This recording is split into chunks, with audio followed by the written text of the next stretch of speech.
Good evening and welcome to the December 10th, 2025 Lower Merion Board of Commissioners meeting. We have two meetings this evening, Building and Planning and Grants and Community Development Committees. Before we start, please silence your cell phones. Amplifying equipment is available for those having difficulty hearing during the meeting, and the room is also equipped with telecoil technology. When the floor is open for public comment, comment will first be taken from those present in the room and then from those attending virtually. Please introduce yourself before beginning your comments. And with that, I will turn things over to Commissioner Grimes for our Building and Planning Committee. Thank you. Vice President Kramer. So we have three agenda items. The first is the escrow releases. There are two escrow releases. Would any commissioners like any of them individually considered? Seeing none, I will move to recommend to the Board of Commissioners approval to release funds held in escrow as improvement guarantees in accordance with Section 135-7 of the Township Code for the following: 6 Old Gulf Road subdivision, escrow release number 6, for $32,688, and 268 West Montgomery Avenue, escrow release number 1, for $102,695. Is there a second? Thank you, Commissioner Woodring. Any commissioner questions, comments? Seeing none. Is there any public comment on these escrow releases? Seeing none. No one online, so we'll have a vote. All those in favor, raise your hands. Any opposed? Any abstentions? Okay, carries unanimously. Item number 2 is, this is going to be and I will make a motion in a moment. We're being asked to recommend that the board receive the Lower Merion Township Housing Needs Assessment and Action Plan. In a moment, Charlie Doyle is going to, he's already up, so I can't say come up, but talk about the plan, and we'll hear some of the highlights, and we can have whatever discussion is appropriate. I would just remind my colleagues and for the public, we are not actually being asked to implement this plan, even if the board chose to do so. That's not being done tonight. We are merely being asked to accept the report that was prepared for the board's consideration. Just receive it. To receive it. Not accept it. Well, to receive it. You're correct. Thank you. Having said that, I am going to move to recommend to the Board of Commissioners approval to receive the Lower Merion Township Housing Needs Assessment and Action Plan. Is there a second? Thank you, Commissioner Kramer. Okay, Charlie. Thank you, Commissioner Grimes.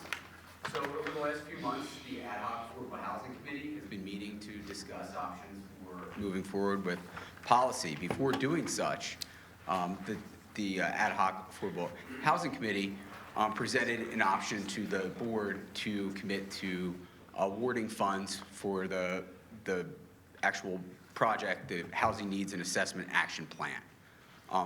Over that time, we worked with our consultants, HRNA advisors, to review policy that they've proposed for us to consider in the future. What they've provided us is a menu of options. The menu of options provides us a timeline and some details on how we would go about addressing any of the policy that the board may see that they would like to pursue in the future. This includes things like, zoning issues that we could address, putting affordable housing units through natural affordable housing, as well as looking at accessory dwelling units, considering different options for accessing home funds and the utilization of CDBG funds that we already have. We also have online tonight Joe Spear, who is our consultant from HRNA Advisors, who will be going over the several slides to present the proposed plan for receipt to you tonight. So with that, I would like to introduce Joe. Great, thank you. Great, thank you, Charlie. Are folks able to hear me? Yes. All right, excellent, thank you. My name is Joe Spear, and as Charlie mentioned, I'm with HR&A Advisors. We are a real estate and public policy consulting firm with offices across the country, but I'm based out of New York. We work, a lot on affordable housing projects, from the level of the transaction to affordable housing funds to setting up plans much like this one. I am going to be going over at a high level our recommendations. I believe a draft of the full-length housing needs assessment and action plan has been circulated. I believe you all have a copy of that. We're going to go over, spend most of our time tonight on the recommendations, and I just have a few slides I'm going to share, and I'm going to share my screen here momentarily.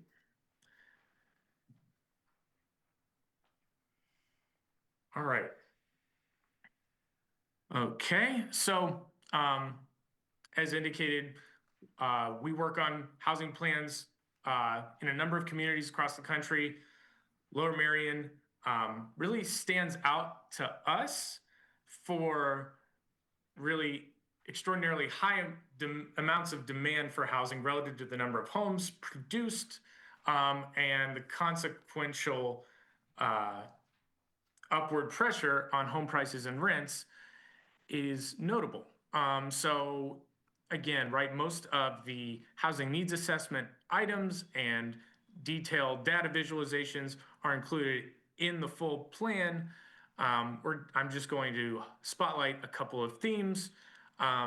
First of those being very low levels of available homes for rent and for sale, and the statistically stands out across really communities all over the country. And we'll touch on this on the next slide. But over the past 10 years, supply has tightened as population has grown by 8.5%, while housing stock has only grown by 6.5%. You see housing cost pressure, housing shortages and appreciation threaten the township's ability to house its workforce and longtime residents of the township due to growing affordability challenges. And then finally, we do see, given the amount of sustainable drivers of demand throughout the township, whether that be its school quality, its access to the main line, its status as an employment center relative to other communities in the area, we see that demand for housing in the township is sustainable, and it does provide an opportunity to catalyze additional development utilizing private sector interest. Like I said earlier, there's a lot more data visualization throughout the full plan. If there was one graphic we wanted you to see, it would probably be this one.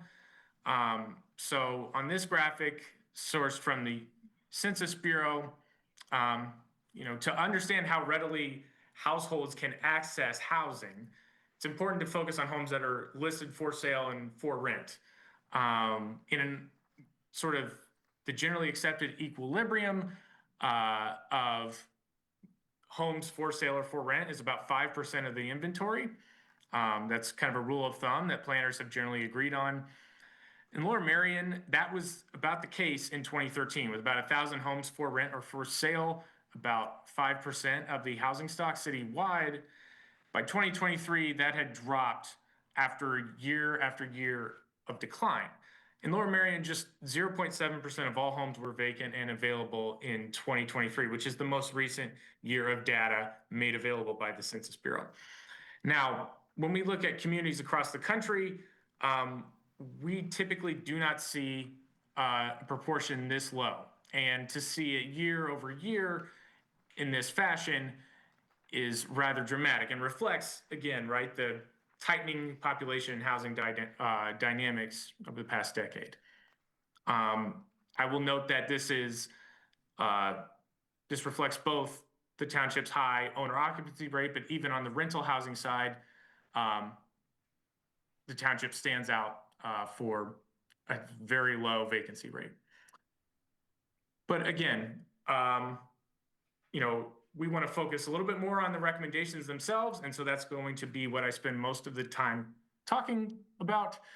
And again, right, we set out when conducting this action plan to focus on what attainable policies and tools can the township explore, finance, and achieve within the next 1 to 3 years. And really, given the preponderance of market data and where that steered us, we really came at this with 2 goals, and one being enabling the private sector to deliver a greater quantity and range of home types. And pursuant to that, we're going to discuss accessory dwelling units and allowing those across a wide array of neighborhoods in the township, and then allowing more home types in some zones regarding just expanding the types of allowable density and building types that are presently allowed. Then second goal being maximizing the town's available funding to create new affordable homes. And so we're going to speak a little bit about maximizing federal entitlements and potentially drawing in other sources of funds and how that might work within a theoretical transaction. And then we're going to talk about some options for the township's housing trust fund dollars, which, the options that the township chooses is often dictated by its goals. So we'll lay that out. But I want to start with that first recommendation I pointed to, which is we are recommending that the township allow accessory dwelling units in all LDR and MDR zones.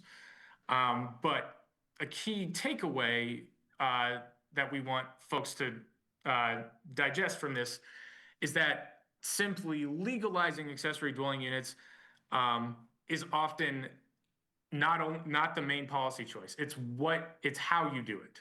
And so what we've done here is prepare a handful of case studies in a range of communities across the country, when and how they've legalized ADUs, the regulatory parameters they've chosen, and ultimately, depending on the township's regulatory choices, we think ADU uptake could conceivably range anywhere from just 0.05% of the township's inventory delivered in new ADUs over a 10-year period, all the way to 2.5%. That's a very broad range when thinking about new housing development. And as we see for some of the key ADU regulations, is often pertaining to maximum allowable size, owner occupancy requirements, off-street parking requirements, and we've bolded Seattle's inclusion of a library of pre-approved designs. Now, this is important because it reduces the upfront financing and logistical barriers for homeowners who are often the households that build ADUs. It's unlike other types of rental housing typically built by developers.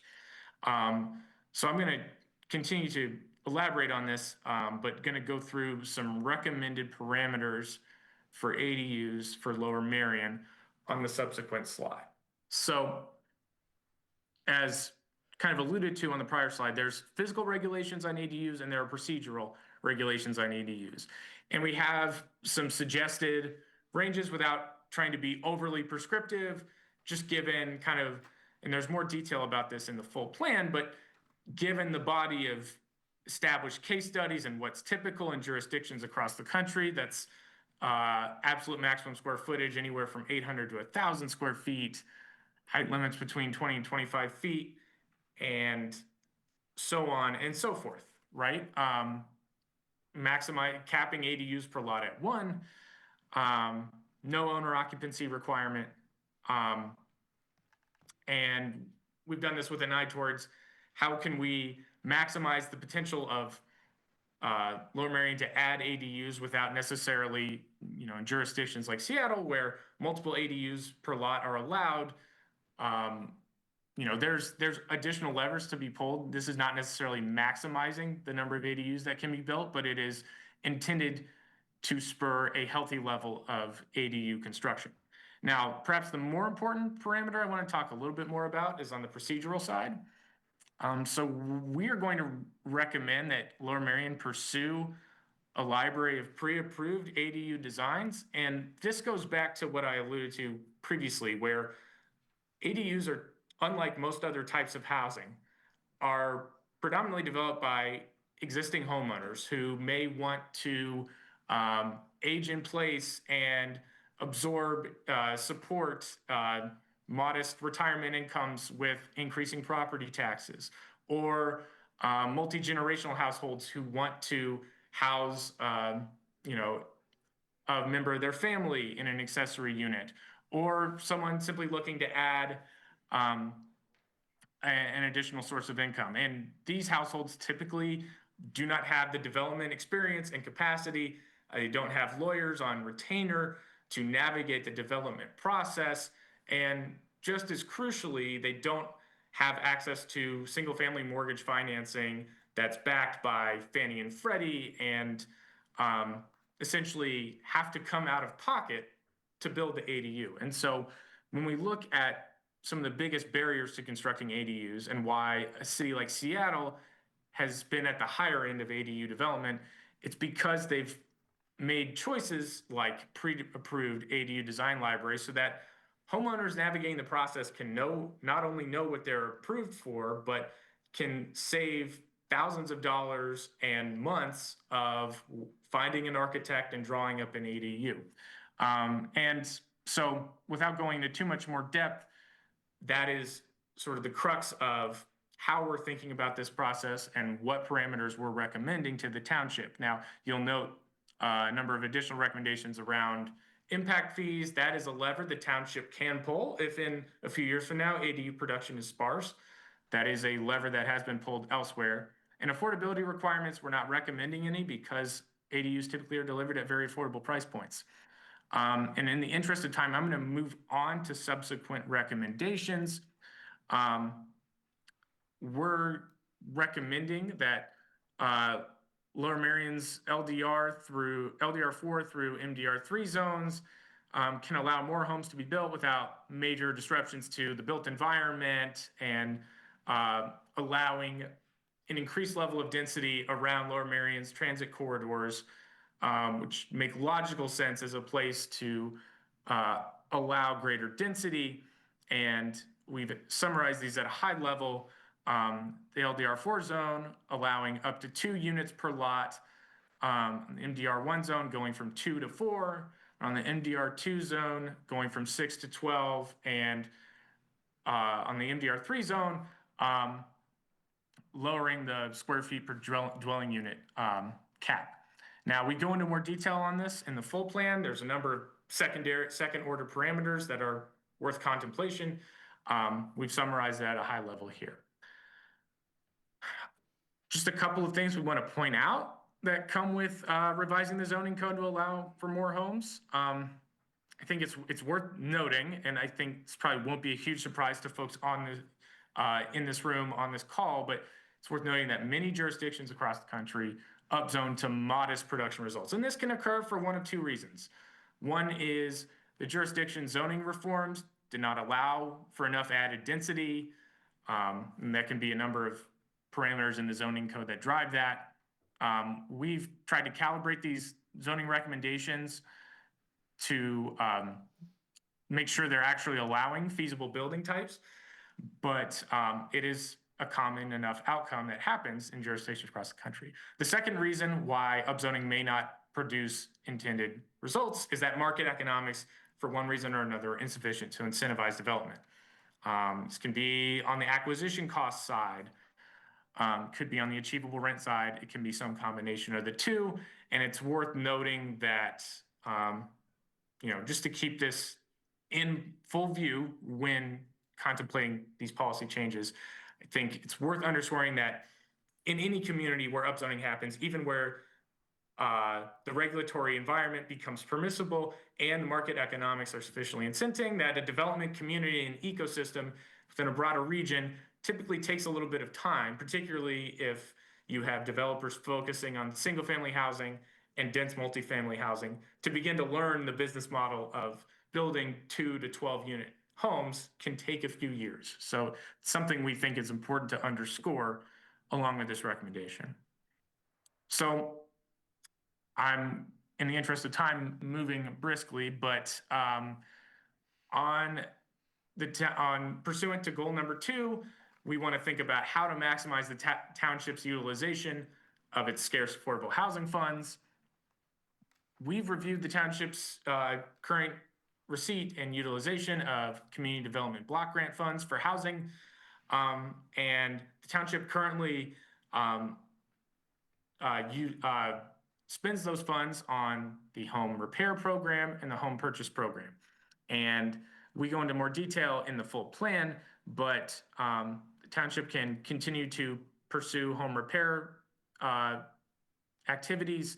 We think there is potential to perhaps more efficiently utilize its funds currently deployed towards home purchase. We would recommend that the township look for acquisition opportunities that have strategic potential to add additional homes. And so this is laid out in more detail in the report, but what I've presented here are an example of a home that might make sense for the current home purchase program. It's a home in Ardmore, listed at an affordable acquisition price, but really does not have potential within the lot envelope or the existing structure to add additional units. And that's a fine use of funds for the home purchase program, but there are opportunities to perhaps, we look at a home like the one on the right, to say, okay, this home may have the opportunity to either convert to a duplex or add a rear lot, and might allow for the township to have a slightly higher return on investment when we think about the number of homes created. And I want to just give an illustrative example of how this could work. So maximizing CDBG funds for this kind of gentle density development would be a multi-phase process involving utilizing CDBG funds to acquire an appropriate site, B, partnering with an affordable housing developer, and then C, layering in home subsidy to help cover construction costs. And so in this example, where we've contemplated converting an existing home to a duplex and adding a new rear duplex, this effectively allows the township to acquire one home and develop 4 out of it, with lowering the public cost per home to $150,000, and being able to also bring in a developer who can execute the construction, marketing, and the sale of the home. And I think it's also should be noted that the township during this process would place an affordability covenant on the property to ensure that the units remain affordable. I am, in the interest of time, going to just point out a couple of considerations with pursuing this policy. Number one, acquisition opportunities are kind of are sort of the key to the whole operation. They may prove to be the operating constraint. This is a very high demand market, and acquisition opportunities may be scarce at a price point that can be afforded with CDBG funds. And we go into a little bit more detail on this in the plan, but it's worth noting. Drawing in developers with capacity is critically important. That's going to be a key for the township in order to actualize this. Number three, I think receiving home subsidy by applying to the state is plausible. Other townships like Abington have been doing this regularly. Just received $300,000 within the last program year, as an example. So plausible, not guaranteed. State fair funds are an option, but right now at the density of project and given Lower Merion's acquisition costs, we think home subsidy may be the best place to start. And then finally, something to keep in mind, if the township can execute these projects in the next 1 to 5 years, unit production totals will be modest. There is no doubt about it, but the public cost per home produced will be highly efficient. And that's kind of putting in relative terms to a denser LIHTC project, for example, like Ardmore Homes, for example.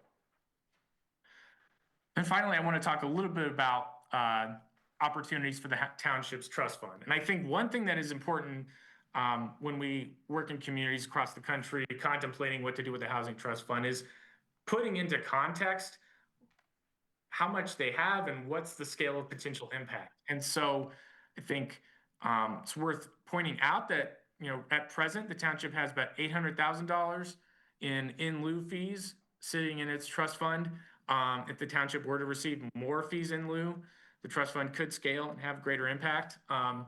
We wanted to just present a few other townships of varying sizes and geographies.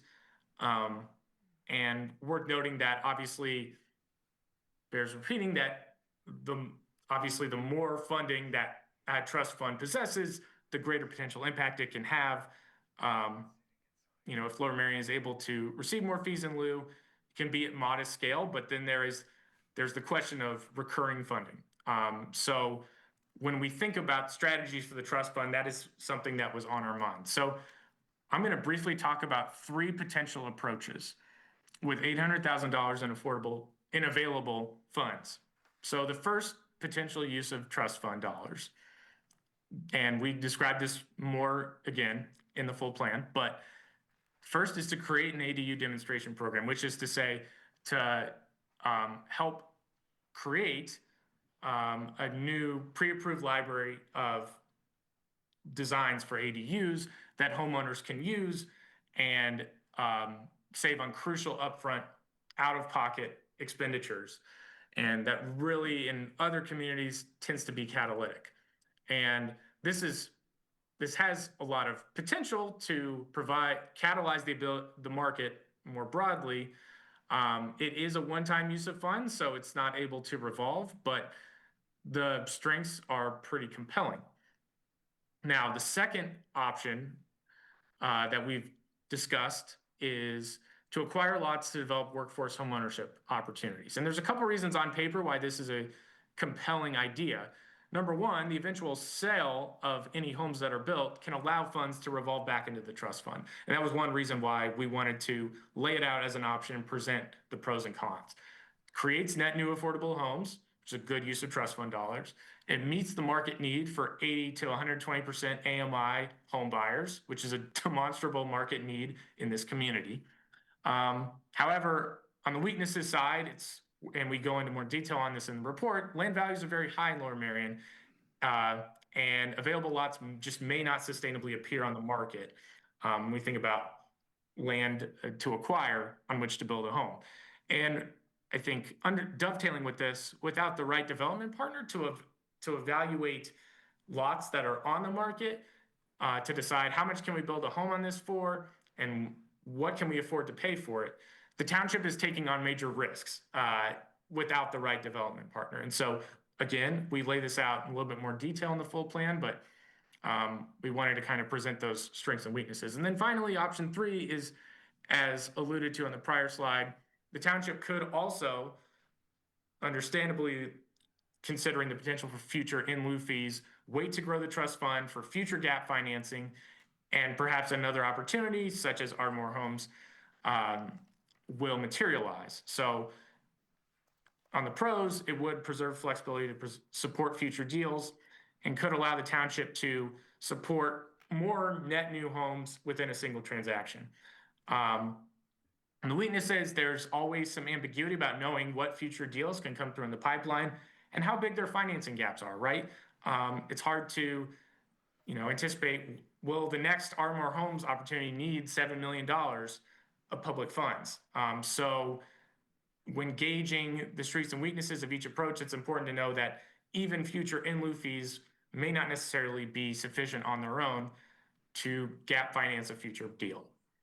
And so I know I've covered a lot of recommendations in a pretty short time, but those were the main points we were hoping to hit. Charlie or commissioners, I'm happy to pass it back to you, and I'm available to take any of your questions. Great. Well, thank you very much. So now we will turn to commissioner questions and/or comments. I would ask my colleagues, if anyone has any, that you ask your questions and make your comments at the same time, so that we just do one bite at the apple for each person, since tonight we're only looking to possibly receive this report. So, Commissioner Stevenson. Thank you, Mr. Chairman. And thank you for your presentation. I want to start off by thanking members of the ad hoc committee, Commissioners Kramer and Kramer. And I feel like that's a show. And And It was. Commissioner, it was. It's Kramer v. Kramer. And Commissioner Olive, and the members of the management staff for the work, the continued work on this committee. This is my last conversation about this as a commissioner, so I'm going to ask that you allow me to make a prepared statement that not only talks about this and the work that, the importance of this, because I know some of these things that are in here we've discussed before, but this validates it, but there are some other ideas that allows the management as a scaffolding towards this. So, you know, tonight marks an important moment for Lower Merion. After years and months of analysis and engagement, we now have before us this Lower Merion Housing Action Plan, which is a comprehensive data-driven roadmap that confirms what many of us have been hearing from residents for years. Our community is becoming increasingly inaccessible to the very people who work here, grow up here, and hope to retire here. This plan makes the challenge clear. Lower Merion has added jobs 3 times faster than what we've added homes, an 18% increase in employment between 2013 and 2022, but only 6.5% growth in housing. Today, just 0.7 of our homes in our township are vacant and available, one of the lowest rates in our nation. That is not a healthy market. This is a crisis. And we are seeing the results: rising rents, escalating housing prices, and shrinking opportunities for families across incomes levels. This is not an abstract problem. It is visible in the lives of our neighbors. It is visible in the young people who grew up in Ballackinwood or Ardmore but can't afford to return after college. It is visible in the seniors in Penn or in Merion who want to downsize but can't find anything available within their means. It is visible in the workers, teachers, healthcare staff, restaurant employees, municipal employees who serve this community every day but can't afford to live here. And significantly, this report confirms what many long-term residents have already known. Places like Ardmore, once a working class and racially diverse community with natural, affordable homes, are no longer attainable for many families who shaped these neighborhoods for decades. These transitions are not accidental. They are predictable outcomes of intense demand and limited supply. So tonight, this is the beginning of a conversation which I won't be sitting here, but I want to acknowledge our responsibility and the responsibility of the future board responsibility to act. So let me be clear. This is not a zip code issue. This is not a NIMBY debate. This is a Lower Merion issue, and addressing it will require the commitment of this entire board. The plan outlines practical, locally tailored steps that can take us to increase housing choice while preserving the character to define our township.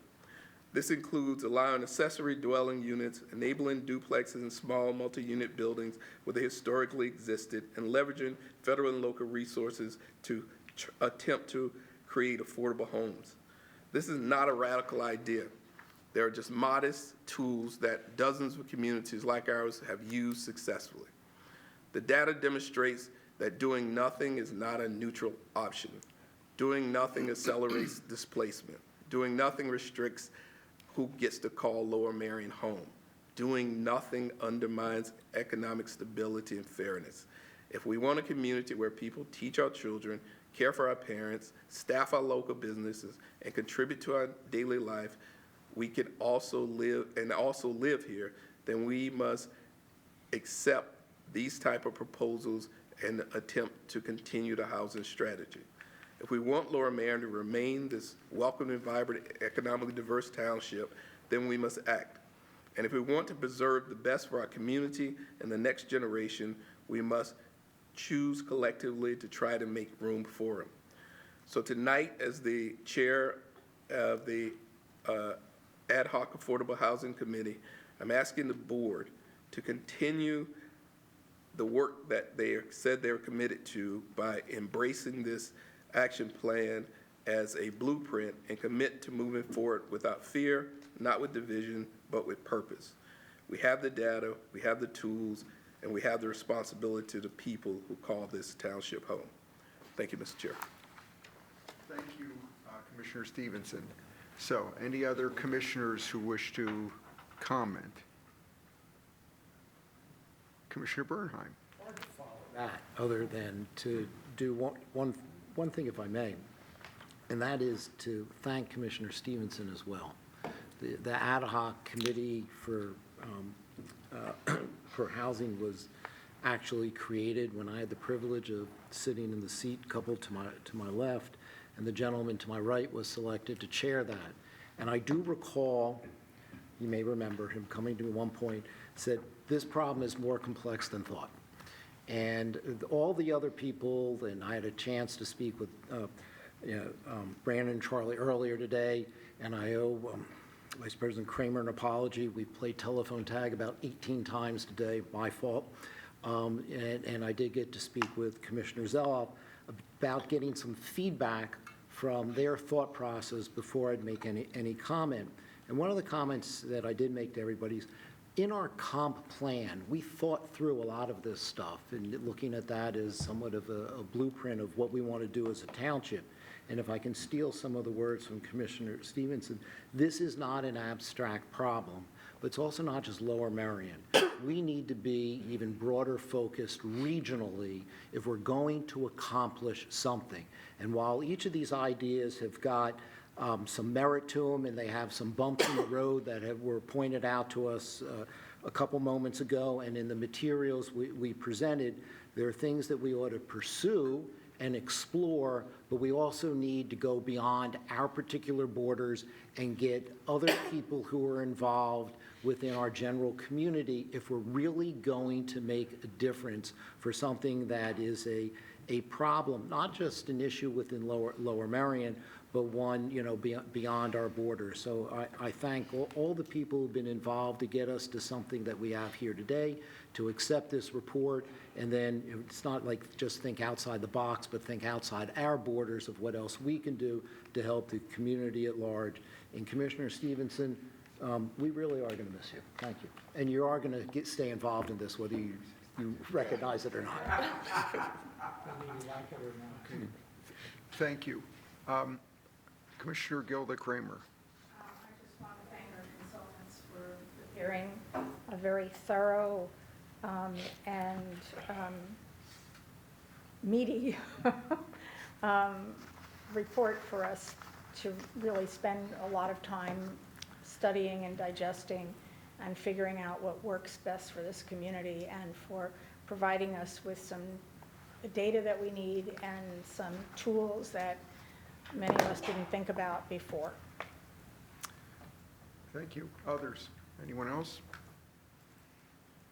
Vice President Kramer. Thank you. I agree. I think I like that these are focused and time-limited goals that we can, I keep saying, I'll be on the other side of the dais, but that we as a community can be working on in the next couple of years.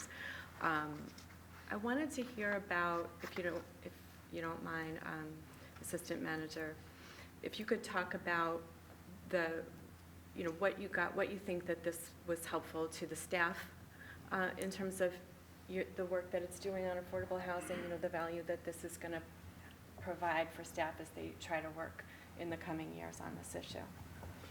Certainly, I'll kind of keep my remarks brief, but as was referenced just a couple moments ago, it is a meaty document, right?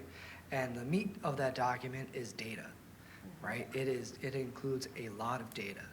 And one of the cruxes of affordable housing from what we've experienced as a staff, and Charlie and I can tell you, we are not affordable housing experts, but we are the next best thing, in the municipal realm.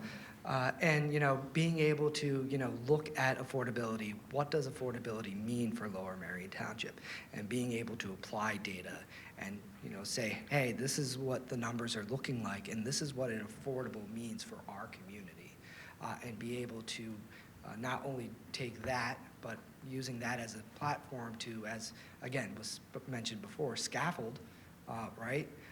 A lot of these recommendations and working with the Affordable Housing Committee into next year and beyond are using these recommendations. So it provides us a clear data-driven approach to tackling affordable housing. Thank you. That's all I have. Yeah, I'm That's just it? really excited that we have this plan Okay. to work off. Anyone else before I make, oh, Commissioner Zola. Thanks, Commissioner Grimes. So we're being asked to receive the report. I think there's problems with the approach that's presented in this report. I mean, I don't think it addresses what I consider to be fundamental, which is this is a regional issue. Involves our neighboring townships, Haverford and Radnor and Upper Merion and Conshohocken and White Marsh and the region we're in. And so I don't think that's really included enough in here. I'm a little surprised that the timeline is 1 to 3 years. I mean, we look at master plans for parks, we look at plans for our business districts, and they go out 10 years. I mean, I don't imagine, it's hard for me to believe that this sort of 3-year time frame is realistic. I do think that identification of home funds, HOME funds, I didn't know about that, although we're going to talk about that in another agenda item coming up. It does emphasize naturally occurring affordable housing.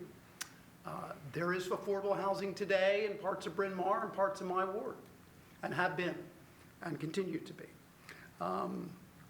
So I think preservation and improvement, which is what we do very well with our CDBG funds, is vital.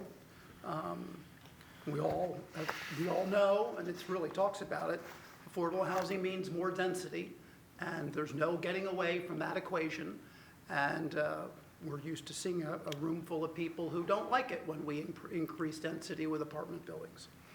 We just haven't had that experience in the last 3 years since interest rates went up.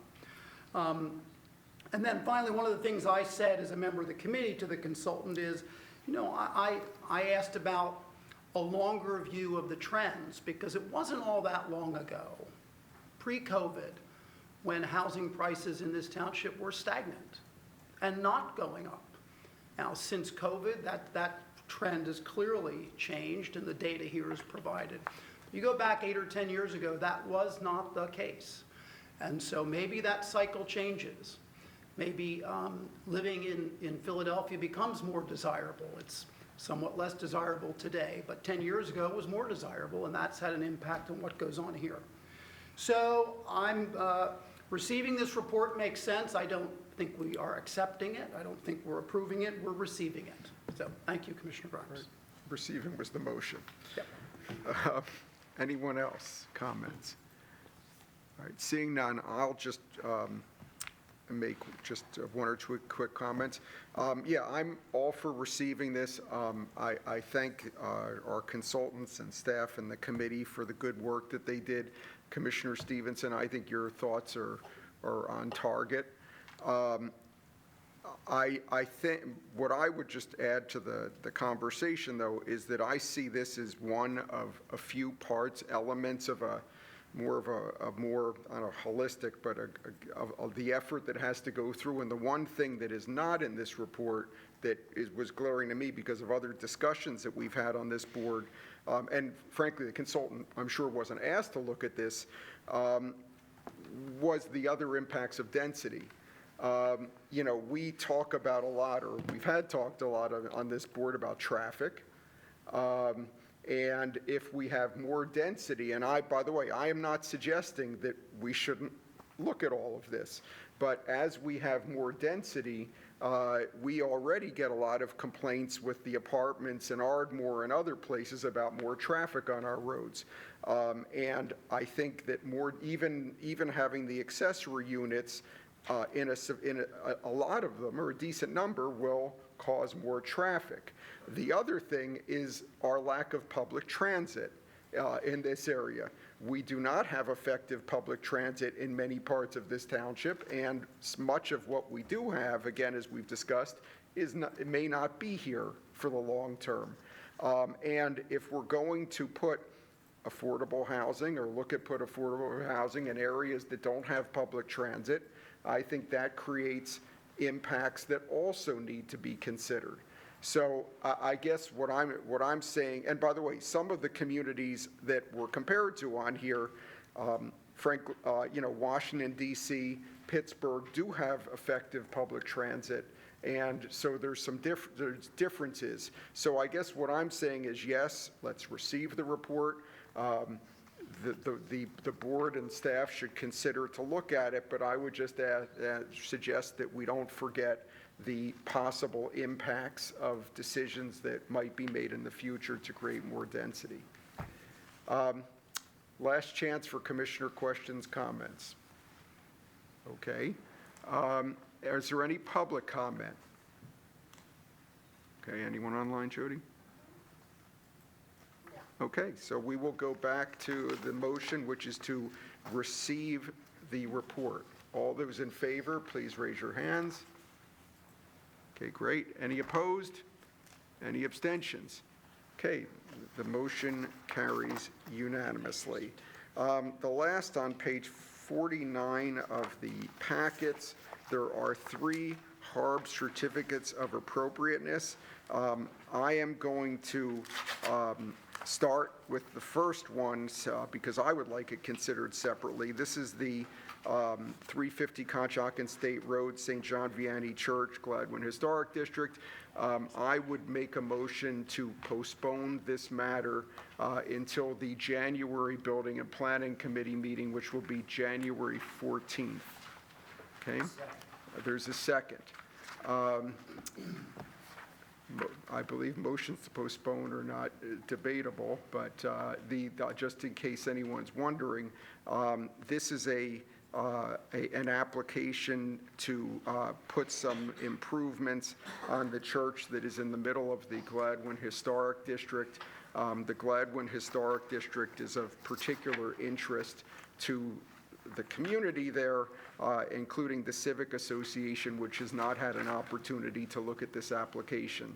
So whereas I'm not commenting on the merits of the application, this will give the Civic an opportunity to take a look and ask questions. So since I commented, is there anyone else that would like to comment on this? All right, there's no public comment on motion to continue, so we'll take a vote. All those in favor, please raise your hands. Okay, thank you. Any opposed? Seeing none. Any abstentions? Seeing none. Okay. There are 2 other applications. Would any commissioners like either of those considered separately or to hear an explanation from Greg Pritchard? Seeing none. So I will move to recommend to the Board of Commissioners approval of the following certificates of appropriateness as recommended by the Historical Architectural Review Board at their meeting held on December 2nd, 2025. 56 East Lancaster Avenue, Ardmore Commercial Center, Historic District 25-28. Approval to alter a storefront with new transom windows and door inspired by the building's original 1926 design, and to install a new limestone veneer masonry base citing Secretary of Interior Standard 9. And 16 West Lancaster Avenue, rear, Ardmore Commercial Historic District, Commercial Center Historic District 25-29. Approval to add a ground floor door opening to the east side facade of the rear section of the building, citing Secretary of the Interior Standards 9. Is there a second? Thank you, Commissioner Gavin. Any commissioner questions, comments on either application?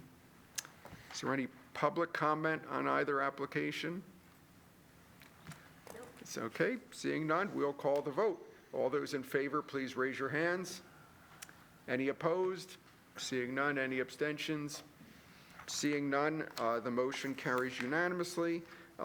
Vice President Kramer, that concludes the business of building and planning. Thank you, Commissioner Grimes. And I will now turn to our Vice Chair of Grants and Community Development Committee, Commissioner Gavin. Thank you, Madam Vice President. We have one and only one item on the agenda. which is the award of a contract for a community development block grant, owner-occupied housing rehabilitation services. I'll kick it off by making a motion to recommend to the Board of Commissioners the award of a contract to Community Grants Planning and Housing in an amount not to exceed, that's for you, Commissioner Churchill, $150,000 for owner-occupied housing rehabilitation services as part of the Township's Community Development Block Grant Program. Do I have a second? Thank you, Vice President Kramer. I'm going to call on our Community Development Technician, Emily Crane, to explain what's going on here. Okay. Thank you. Thank you, Commissioner Gavin, and good evening, everybody. As Commissioner Gavin mentioned, the staff is requesting tonight that the board approve awarding a contract for owner-occupied rehab program management to CGP&H, otherwise known as Community Grants Planning and Housing. It's very close to CDBG, I'm getting confused. As many of you probably know, the township administers the owner-occupied rehab program through the annual CDBG funding to assist low and moderate income residents with necessary repairs to their homes. This program has been running for many, many years, and by helping residents and families maintain their homes and stay in their houses. Sorry, Scott. It also helps to maintain the existing affordable, or at least moderately existing affordable housing we have in this township. Approximately 30% of the CDBG funding is allocated to the program each year, the owner-occupied program. The demand for this program has been consistently strong and continues to be. At the moment, every aspect of the program is run in-house, from the waiting list, doing the intake, everything, the construction, every inch of it to the liens at the end is all run in-house. Managing this program is extremely time-consuming, and I would say has even become more so, even during my time here. Part of this is due to some of the HUD regulations. We have new rules requiring things like radon testing, as I brought to you before, on every house that we touch. Every house that we work on, if we spend more than $25,000, has to have full lead remediation. And that goes down if it's, there's 3 different levels that have lead remediation, but as inflation goes up and the projects get more expensive, almost every house has to have some lead work done, which just adds to the many different facets of each program. And the last thing is just that the houses are getting older and older, and as we move forward, a lot of the projects we're working on are increasingly complicated. We're finding more things that used to be acceptable aren't as acceptable anymore. A lot of the old wiring in the homes is breaking down, sewer lines are breaking down, so the projects are getting more complicated. And managing the program is very, very time-consuming. So that is to say that this all takes a lot of time, and so our main goal in partnering with this outside business would be to streamline this process for our residents in the hopes that we can serve them more quickly, with a more clear expectation of what's going to happen, and hopefully be able to serve more residents each year than we do right now. We have 10 to 15 families on the wait list at any given time, sometimes even a little bit more.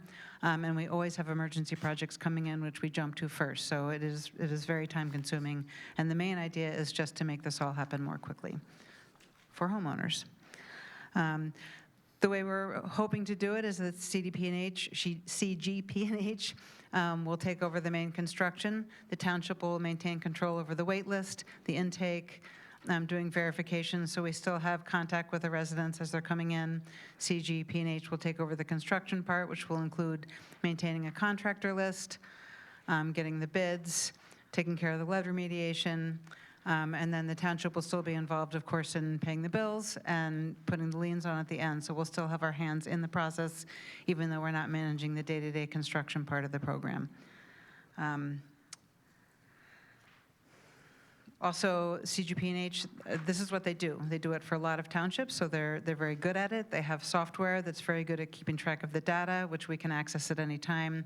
The homes we're serving, where the money's going, all that kind of stuff that you guys sometimes ask me will be very easily managed because they have a whole system that manages that. So in addition to, well, I mean, the main idea, of course, that I said is to streamline the process, but it will also give staff more time to manage the rest of the CDBG grant. within the township. So that's what we're looking to do. Great. Thank you, EC, for the CDBG presentation about CGP and H. Appreciate it. Before we get to Commissioner, I can't. Before we get to Commissioner comments, want to see if there's any public comment in the room or on Zoom. I feel like Dr. Seuss all of a sudden. Nothing? Okay. Any questions or comments from Commissioner? Commissioner Stevenson. Thank you for your presentation, and you just show us that there is this need in our community, but also how the impact of the cost over the years and how that impact is. But that's not why I'm speaking. Over the last 8 years, I've spent a lot of time bringing questions to you and concerns from the community. But I wanted tonight to publicly give an example of the work that you've been doing to meet those needs. A couple of weeks ago, I had a resident reach out who had lost their heat and needed emergency heat, and wanted direction on how they apply for a grant. And they reached out to Emily. The process is she could have easily sent them the emails and have it sent back, but she went directly to the home, spent endless time with that resident to make sure they filled it out correctly and get it in. And I'm happy to hear from Emily that this resident will be receiving that heat soon. So I just wanted to acknowledge that, this is, the work that you do is hard. And you deal with folks who are frustrated a lot of times because of the impact of the issues that they're dealing with and of their homes and their emergencies.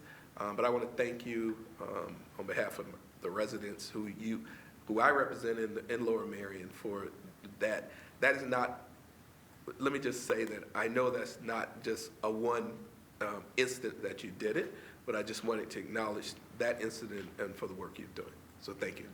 Thank you, Commissioner Stevenson. Before I go to other commissioners, as we were going through this before the meeting, I had a couple of questions, so I want to raise those questions now in case it helps clarify anything that comes up. So Emily, we have this contract of not to exceed $150,000. How does that work, and why is it not to exceed versus $150,000? The way that they do their pricing is that they do it by how much each project costs. That's just depending on how complicated each project is, depends on how much they charge us. There is a flat fee for monthly to manage the program, and then each house, depending on how much the project costs, will cost a different amount. And like every other year, we just don't know exactly how many projects are going to come in, what the cost will be, and so what their ultimate cost would be. We don't think we'll even be able to spend more than that, so that's where we kind of put the not to exceed. Gotcha. And will this expense hit our general budget, our operating budget? No, it will not. All comes out of CDBG funds. And if it comes out of those funds, will there now necessarily, since we're taking money out of that, will there be less money and fewer projects coming in, or how does that work? There will be less money overall going forward over the years if we continue with this, if this works out and we continue with it. One of the things that I don't know if we mentioned in the packet is that often we have the money that we allocate each year from the CDBG funds from our entitlement grant from HUD. But we also get a lot of funding in each year. We get paid back funds from liens that are paid off, including, just as another quick story, I had a lovely older man come in the other day and pay off his permanent lien from 15 years ago. And I reminded him that he doesn't have to do that.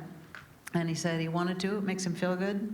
He really needed the help at the time in 2011, and he so appreciated it, and now he could pay it off, and he wanted to. So that money, that was a small one, but it came back to the township, goes back into the program. And we do have, I think last year we have $500,000 to spend right now, 550, I think, and a fair chunk of that is from program income over the time. So we do have that coming in every year. Gotcha. And without this, what are the odds that we spend that 550? So is this, taking the efficiencies of your time versus spending money on this, how will this overall, do you think, help service more residents and more programs, or will this take away from that? Oh, Brandon can answer that. I can answer that. So great question, Commissioner. So I'm not as tall, so I have to use the stand, right? So overall, we think that going out and putting the out in the field part of the housing rehab will allow, us to be focused on more programmatic and administrative functions, so we can process things more faster, more efficiently, right? I'm not going to guarantee right off the bat that we're going to be able to double the number of homes, but we are also going to be able to do more. Yeah. Right, because Emily, won't be having to oversee all aspects of the construction, right? And as was referenced before, the firm that is being forward for your consideration, this is what they do, right? A lot of other townships, including neighboring municipalities, such as Abington Township, utilize this firm for this exact purpose. So they are experienced. And again, it comes out of the CDBG budget, which, as Emily referenced, quite frankly, we haven't been able to spend all of, right? We are allowed to carry a percentage over from year to year. And what we have found is because we are not able to process as many as we, would like, we are always carrying over a good chunk of money. Yeah. So, we have the ability, if this is awarded, to do more. And as was referenced a little earlier on a different topic, by freeing up time of staff, it will allow us as a value add, not the primary purpose, to pursue the HOME, H-O-M-E, funds, which is offered by the state to the tune of about $200,000 to $300,000 annually, which would make up any loss, would make up, the impact of the overall, housing rehab budget, right? Again, not guaranteeing it, but it will allow us to go after those funds that we have a little been aware of, but have not had the capacity to go after. So if I'm hearing you right, assuming that we can get those grants, if we can, not only would we bring in more than we're spending, but we also have more efficiency and the opportunity to service more properties. Is that right? That is the game plan. Cool. Sounds good. That's all the questions I had. Commissioner Kramer? My only question is whether there was an analysis done of whether hiring somebody in-house to do this would be more cost-effective and efficient than spending up to $150,000 on a consultant or as outsourcing. I actually don't think, we didn't do an analysis of that. I mean, that is how the program used to run. That used to be my job. And then we combined the jobs. And we did that in the face of the shrinking grant. I mean, when I came in, the grant was getting lower and lower and lower each year. And so in an attempt to keep more of the money in the program to be able to spend on the residents, we combined the jobs and tried to have one person doing all of this.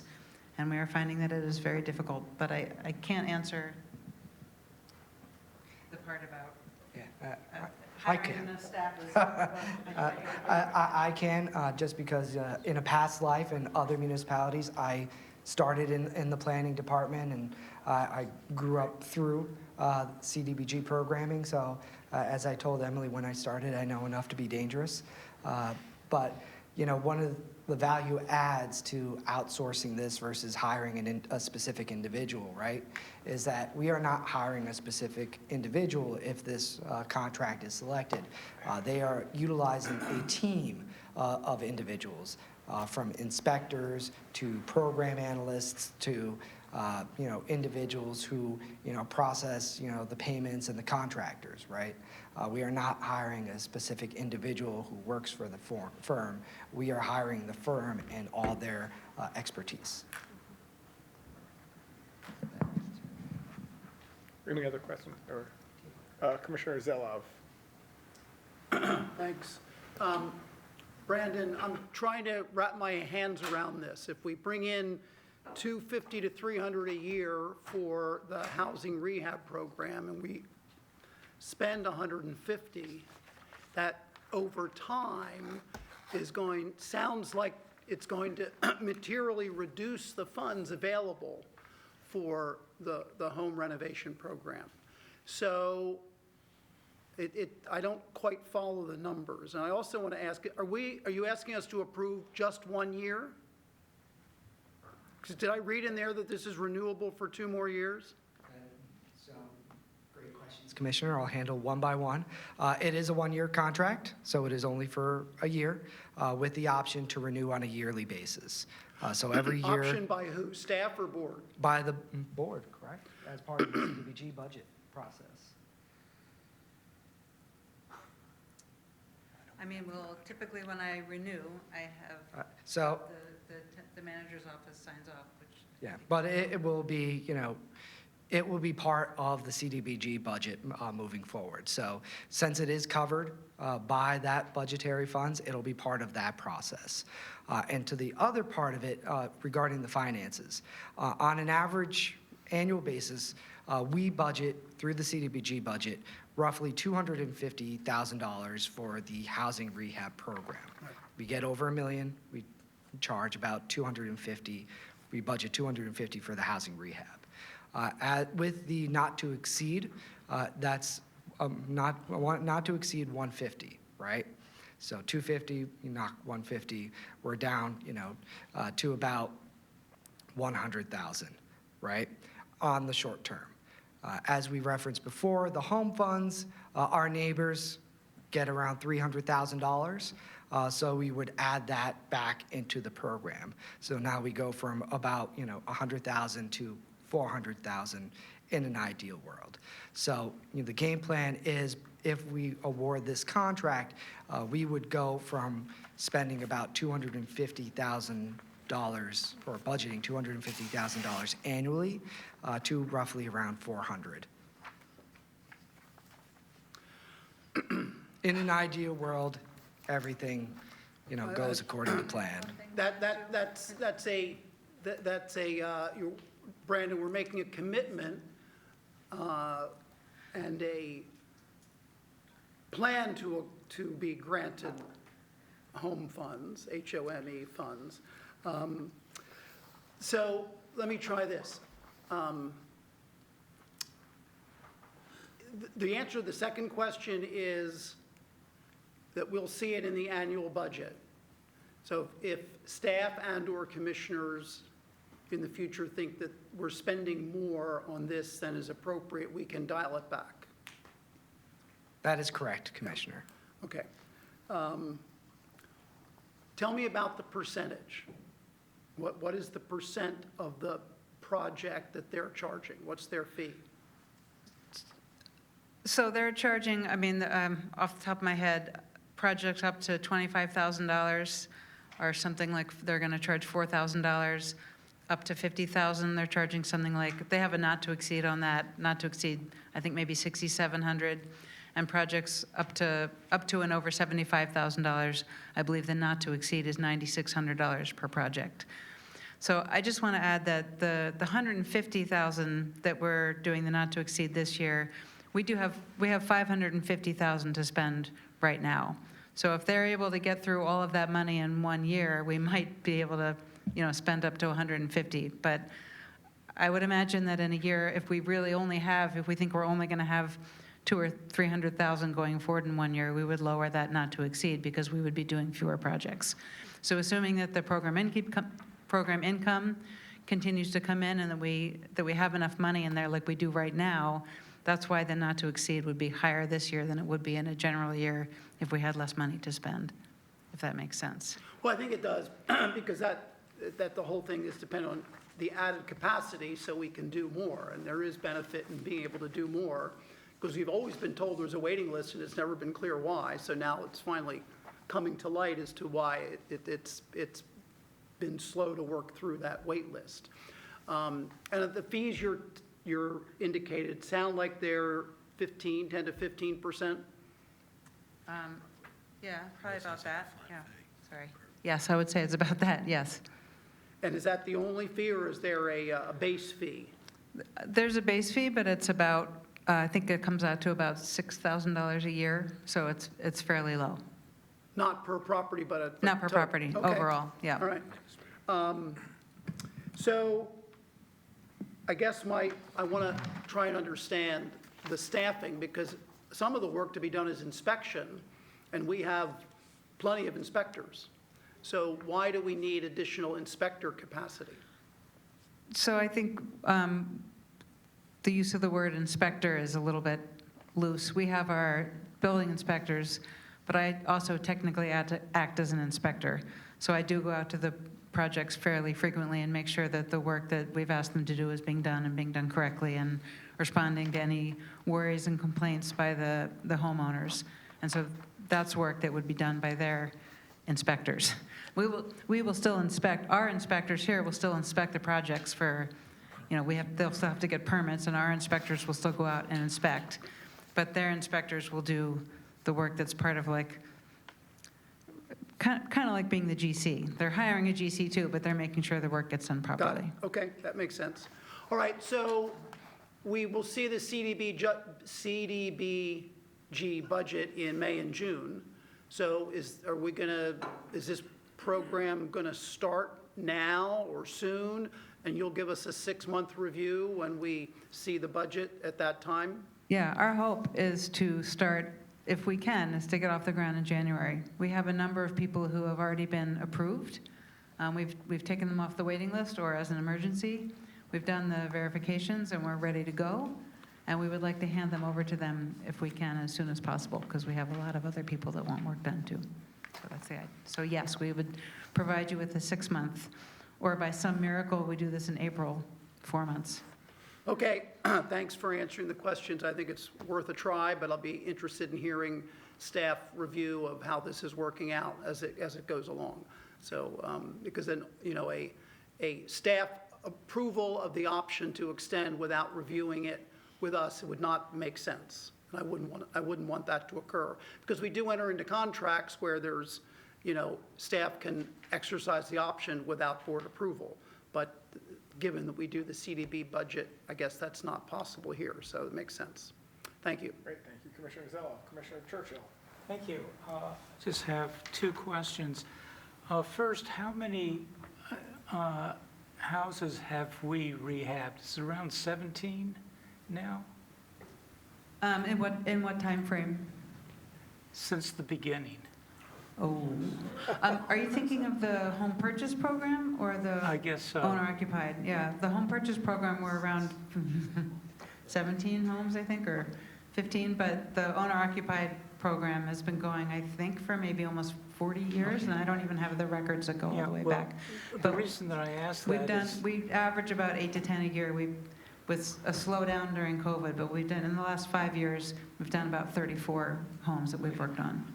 The reason I asked was that you mentioned that there was a homeowner that wanted to pay his mortgage off early.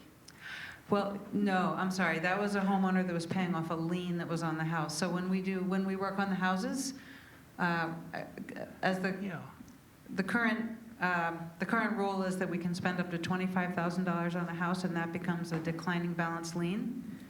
And anything that we spend over $25,000 becomes a permanent lien. So that stays with the house for the life of the resident.